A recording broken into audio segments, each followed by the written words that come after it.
Hello everybody, this is Twan, your Real World Pew Pew.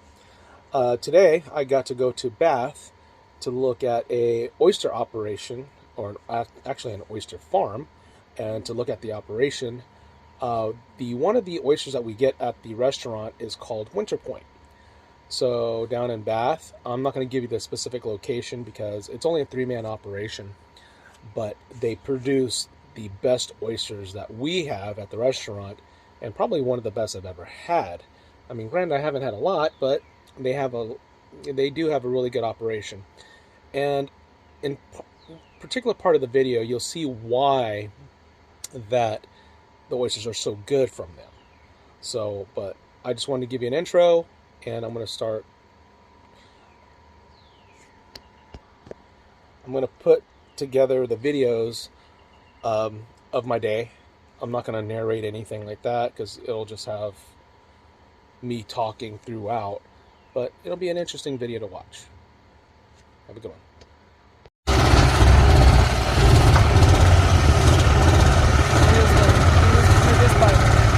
Watch your shoes. Oh, I see it. These are waterproof anyway, so I'm good. This was a small shell that fall back down to the bottom. Okay. So the first initial thing takes the mud out of the bottom. Oh, this is really cool. So it kind of pre-sorts and pre-cleans as you're going. Yeah, it helps a lot, especially with smaller oysters. Yeah, they'll just fall right out.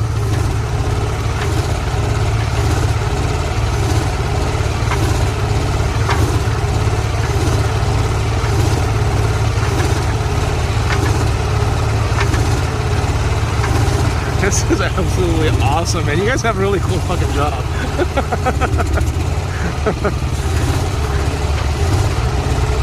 And how many days a week do you guys do this?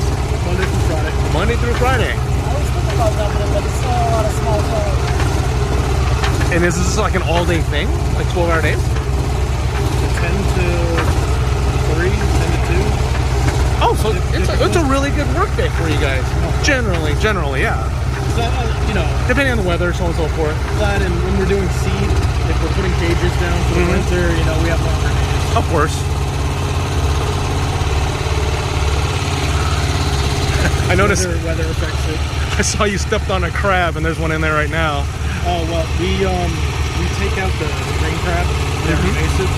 Oh, gotcha. We leave the native crab. The brown crab and all that stuff. Just because you don't want to take out an apex predator. You know, Gotcha. in any environment.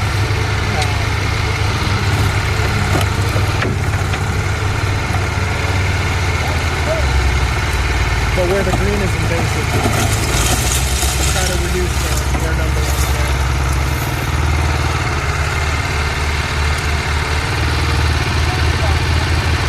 Wow, you got a whole bunch of them in there. Some days, there's a horseshoe crab if you want to get that. Oh, I do see that. Awesome. I want to go check that out. Head it up to the table.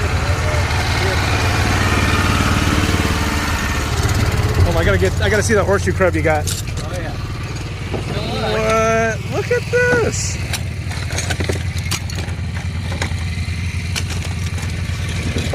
It's alive, I think. Yeah. What is? Dude, this is my first time actually holding a horseshoe crab and actually seeing one in real life. It's probably a medium-sized one. It's a little guy. That is crazy. And then you guys get all these green crabs, which are invasive, right? Yeah, they feel those. So these guys are invasive. And is this one invasive too? This red one? So is this invasive too? Yeah, there's a couple of types of green crab. So these are invasive. My mom would go heyday and just eat these fucking things. They don't taste very good. I've tried them. There are other types in here. Some, let's see, there's some more green type and more of an orange type. They're slightly That's different. crazy. So I'm gonna throw this little guy back. Yeah. It's hard to film at the same time because I don't want to harm him, but that is so cool. He's pretty tough. I have never seen a horseshoe crab ever in my life. Oh, really? Up close. Like out of the wild, except for at a fucking aquarium. This is cool. But that's epic. Let's see if we can find some fish at some point. We'll get flounder. We'll get size of this thing. Oh, here, look.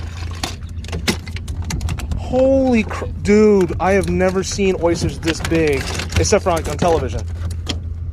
That is insane. Look at that. Good grief. And you guys sort these out, but I'll let you do your job. Yep. By size. And we'll take them to the dock, sort them by shape. And then everything you throw overboard, they will eventually become oysters. Like all these will be able to be. Yeah, we'll show you the little tiny ones we've got in on the dock. They're in a tank, so we raise them to a certain size before we toss them over. And then they just grow on the bottom. That is crazy. My wife would be nuts right now. Look, all these shells that you guys are chucking away. She would take them all home. They're, you know, people buy this stuff for like $1 a piece. Oh yeah, definitely. Crafting and stuff.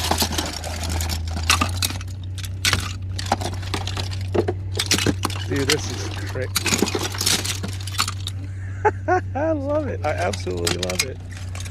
That big old crab up there. If my mom was here right now, she'd just go absolutely nuts.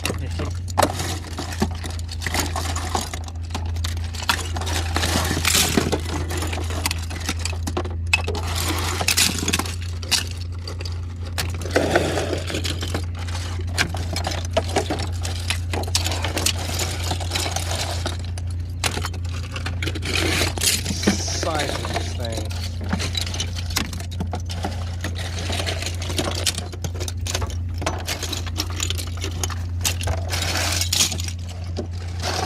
And these are the ones that you've already sorted. Well, these are the right size. Mm-hmm. As far as shape goes, you see, they grow how they grow. Of course, we don't of course. have control over that, but we'll sort them by, you know, pretty ones versus something that's bent over. Or, Yeah, because everything that we get from you guys are absolutely beautiful. Like these guys. Yeah. Perfect shape, perfect size. So, That's... yeah, these will be sorted out. These will be sold as a separately, a little lower price. And of course, these guys all, you know, they all go to customers. So, wash them up, bag them up, send them out the door.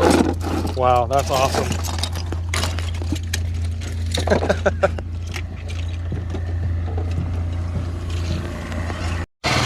Yeah, it's the same one, I bet. That's a little bigger. Gotta get them out to bed so we don't pick them up again. They move around. Oh yeah, they're definitely.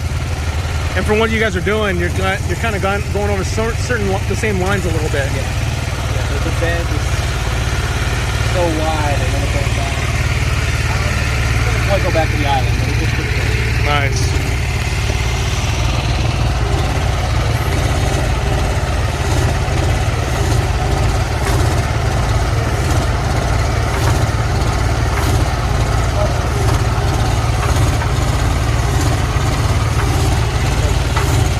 Dan's on the other side of the camera.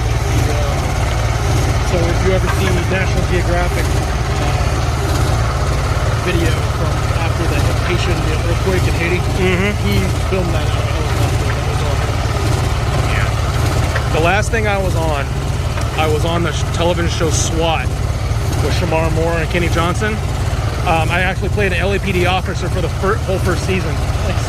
Yeah, so Kenny Johnson and I actually have a friend that's mutual, and that's how we ended up as pretty good friends. Great.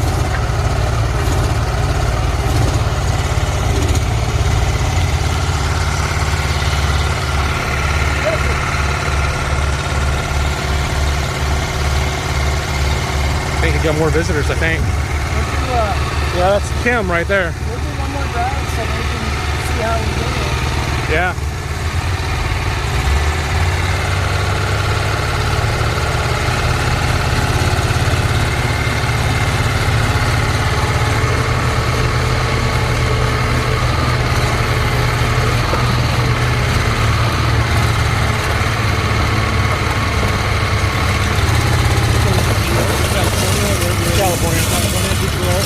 Yeah, the majority of my growing up in California.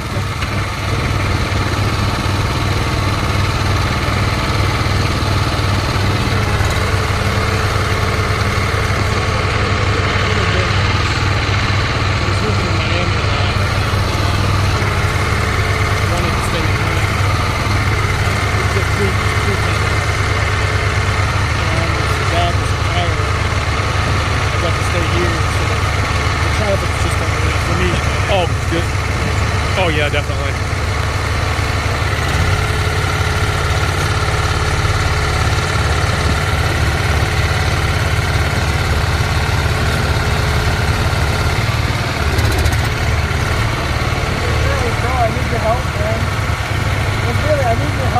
Yeah, he came over to my house and sat on my couch. He's like, "Look, these oysters are gonna die unless you come up and help me."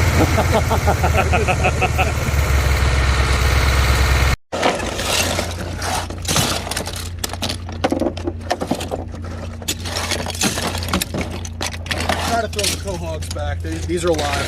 Those okay. If they're bluish, they're definitely alive. That's cool. Yep. You throw those back. Yeah.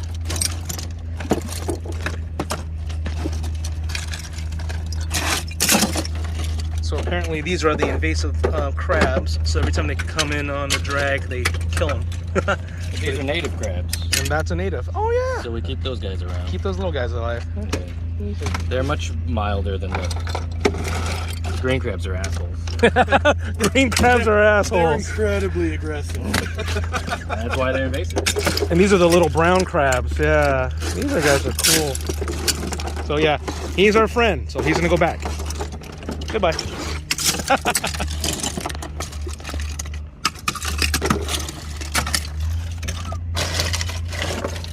are the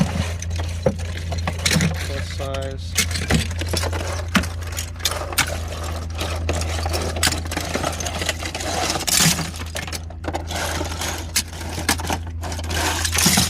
Cool.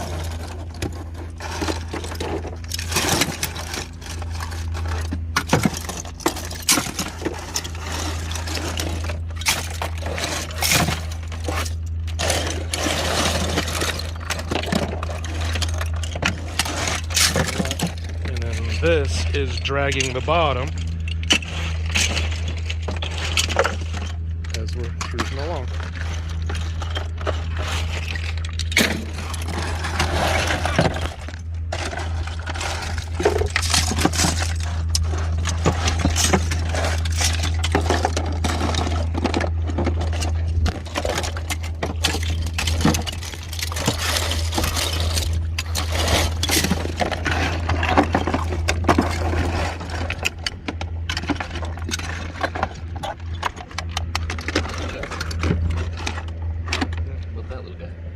Oh, little hermit crab. Look at these little guys.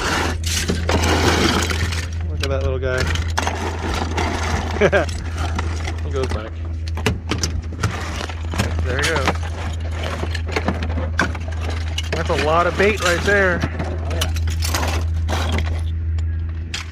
That's crazy. Oh, did you hear it?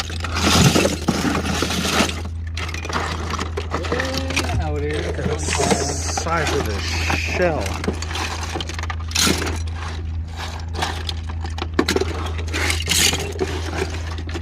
Yeah, my wife would be like, you know how many DIY projects I can do with these? Does she decorate? Yeah. Oh my God, look at that. That is insane. I mean, this one's dead, but Jesus. Yeah, they dry out and they're not they don't have the same luster, but you just have to oil them. Oh, really? If you oil them, they'll look like really nice. Yeah. Oh, sure.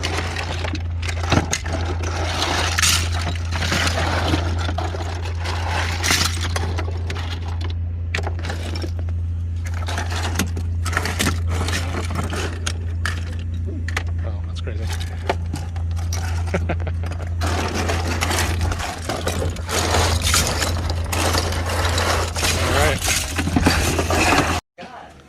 Look at the size of this oyster.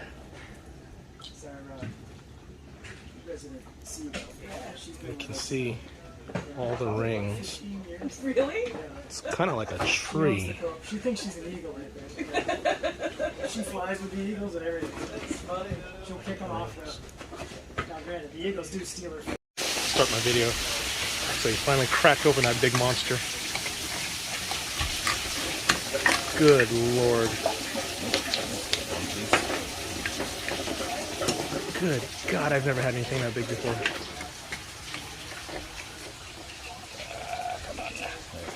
That's a big one. That's a big one.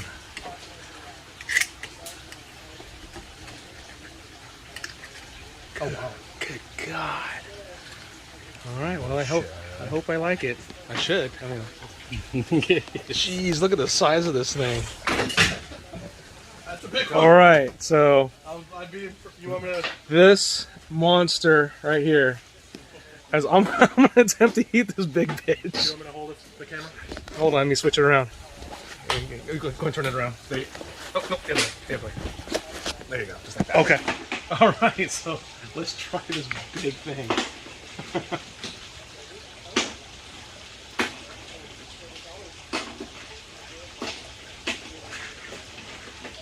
That's impressive. Impressive, sir.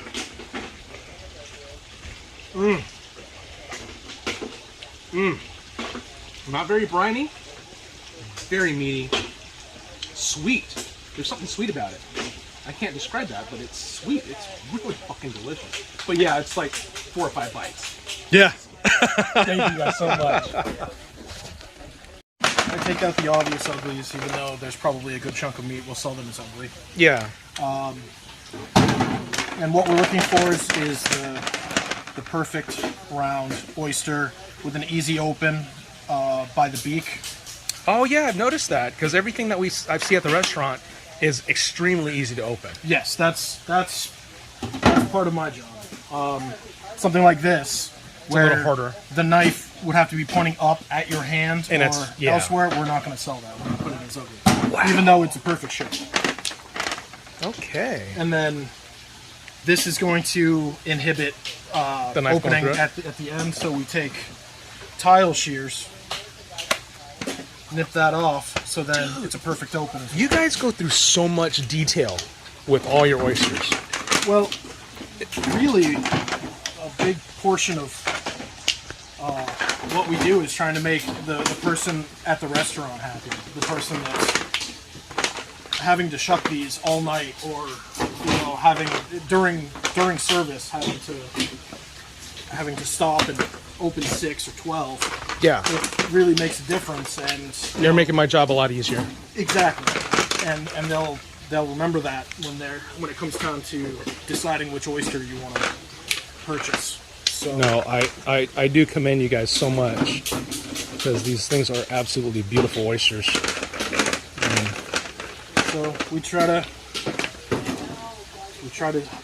take the perfect ones, send them your way, and then make seconds out of the uglier ones. So the uglies they still go to other restaurants then, right?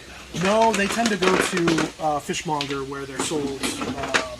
Specifically, we go through Cantrell's in Topsom, Maine, and So they'll open them up and put them in like those big old oyster totes? no, Or they'll take them. They have fish trucks that they'll take on the road, and they'll go north, where there's not a lot of seafood typically. Oh, okay, and got it. they'll sell on the side of the street, Oh, that's cool. but they're never advertised as winter points. They're just called a New Meadows oyster. Interesting. That way, it doesn't Doesn't tarnish the name. exactly. That's cool. After going through so much effort, we'd hate to have those go on the market Yeah, no doubt, no doubt. as selects. Look at that cup. It's almost like a Kumamoto. That's got a lot of meat in that one. Jeez, that's cool. You must have, being West Coast, you must have had Kumamotos all the time. No, No. but I mean, They're an excellent oyster. really, Yeah. Kumamotos. They, like I showed you, they never get. So they never get much longer than that, but they're the same depth as they are long. Oh, they get deeper Yeah, and they get fatter. it's amazing. That's cool. They're almost as good as. Okay, go ahead.